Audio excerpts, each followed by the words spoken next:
Hi there. In the last couple days, I've had some ideas running through my head, and I keep thinking that I want to share them via video. So I am finally sitting down and making a quick video. There are 3 ideas, and I cannot currently think of what the third is, but I want to give you the 2 that I have been thinking of. And they're kind of not connected, but you can connect them however you would like. So here's the first idea I will share. And it starts with a story.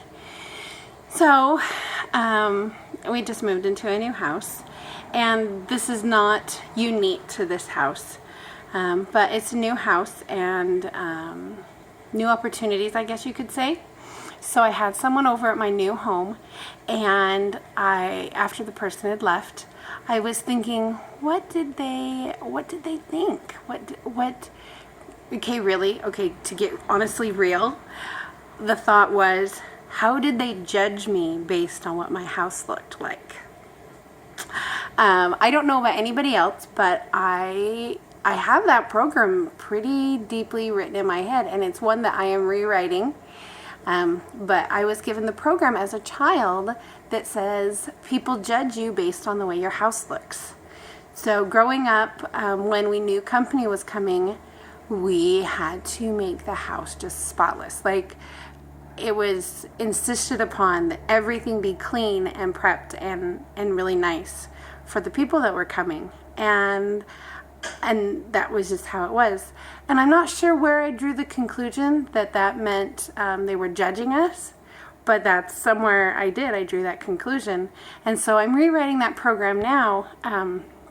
But I just to stick with that old program, so to speak, I realized something about this not about this person in this situation where excuse me, where I felt like this person might be judging me based on the way my house looked. I realized something really valuable. So when I look at my house and I judge it, judge the state of it, judge the condition of it, judge how good a person I am at taking care of my home. So those are really big things and really even important things that I place a lot of value on those things in my life. But when I do that, I judge it against the standard of perfection. I judge it against the standard of what I would want it to be like if it was perfect in its ideal state, to the utmost cleanliness, to the perfection of the belongings within it, just the feel, the temperature, the food offered, just the smells, that's what I was thinking. And the smells, just everything about the home, it would be in its perfect state. And then it even goes a little further of, well, what if the perfect state I have in my mind isn't measure up to what other people's perfect state is? Can you see the cycle? Just the cycle of trying to analyze what is in other people's minds. And I realized that in coming to my home, if a person is judging it, that they're most likely not judging it based on my idea of perfection, but they might be judging it in relation to what they're used to experiencing. Maybe the condition of their own home, maybe the condition of the general populace of homes that they visit. So it's not based on perfection like I am basing it on perfection. I'm basing my judgment on the condition of my home on its perfection and compared to its perfection. And somebody coming in isn't going to judge my house based on its perfection. They're going to, if they judge it, see, that's the thing. They may not even be judging it, just something I have in my head that they are. So I'm firing that idea, get rid of the idea altogether. But to think that my thoughts are not their thoughts. And the standard that I am projecting onto them is probably not an accurate standard to begin with. because I think, and you can transfer this to whatever you want. My home is a big deal to me. Another thing is maybe my appearance.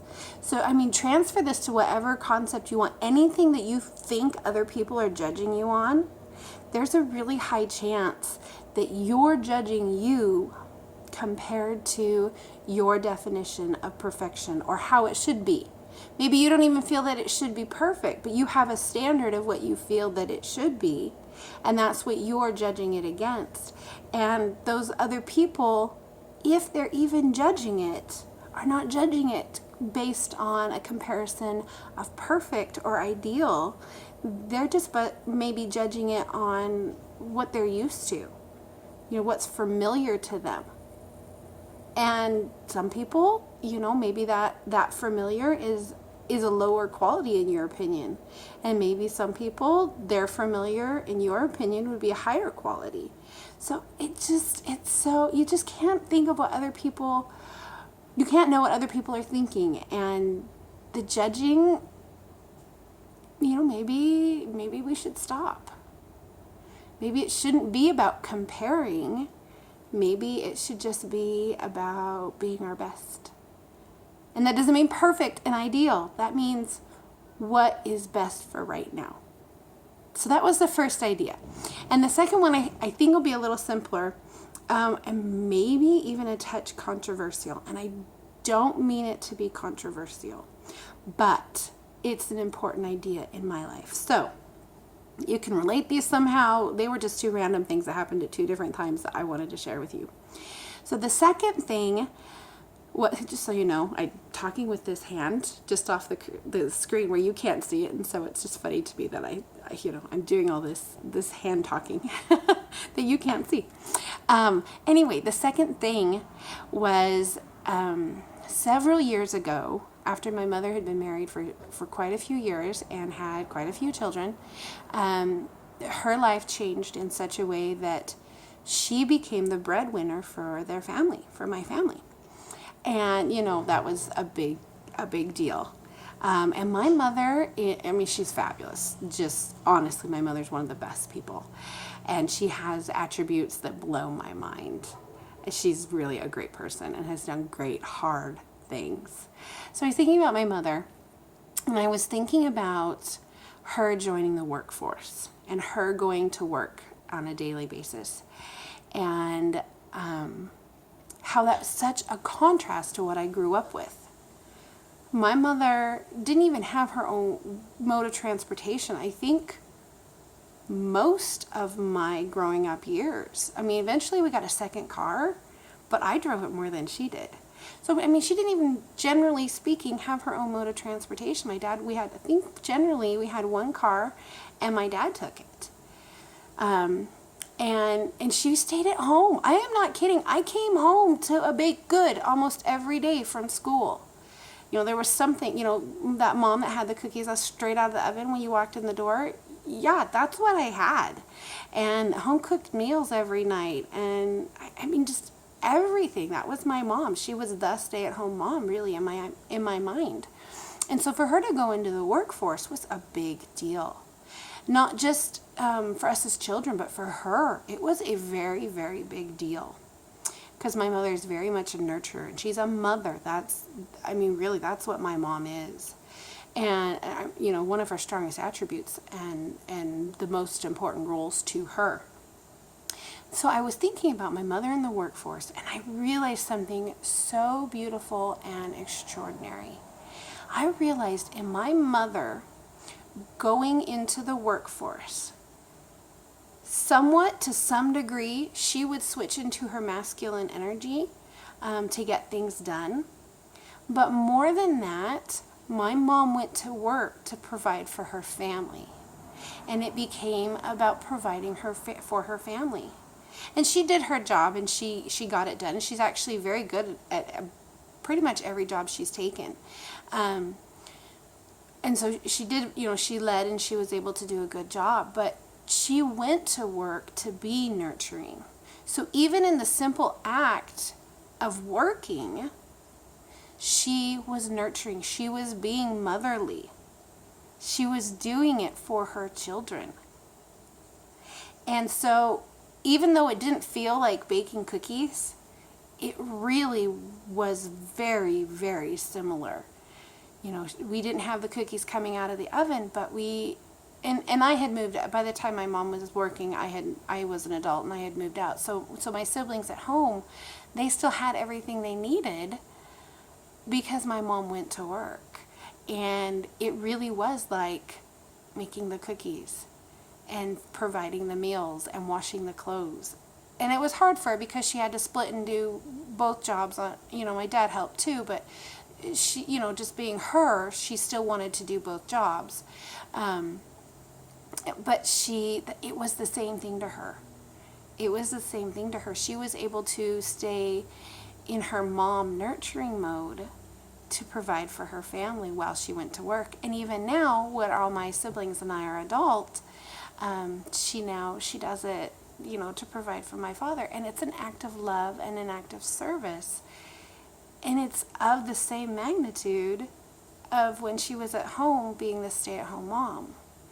And just to give a shout out, because I feel like it's a good thing to plug in, I think it's really important that those dads and those fathers that go to work, that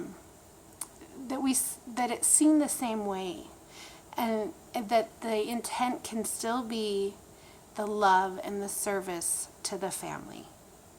It may not feel that way and it might not seem that way, but it can be the same way. It can be the same nurturing and loving, and that act is done for the same reason you would bake a dinner, the same reason that you'd wash clothes, the same reason that you'd give a great big hug and a bedtime story. There's the same amount of love that can go into that act. And so where it may not seem the same and it may not feel the same to those receiving it or even those doing it, that it can still be the same. So I still don't remember what my third idea is, but I wanted to share those with you. That if you're evaluating what people could possibly be judging you on, you might not have a clear picture of it. And probably just better stop the comparison altogether. It works better that way. And that going to work can be a beautiful act of love and service, just as much as a hug could be.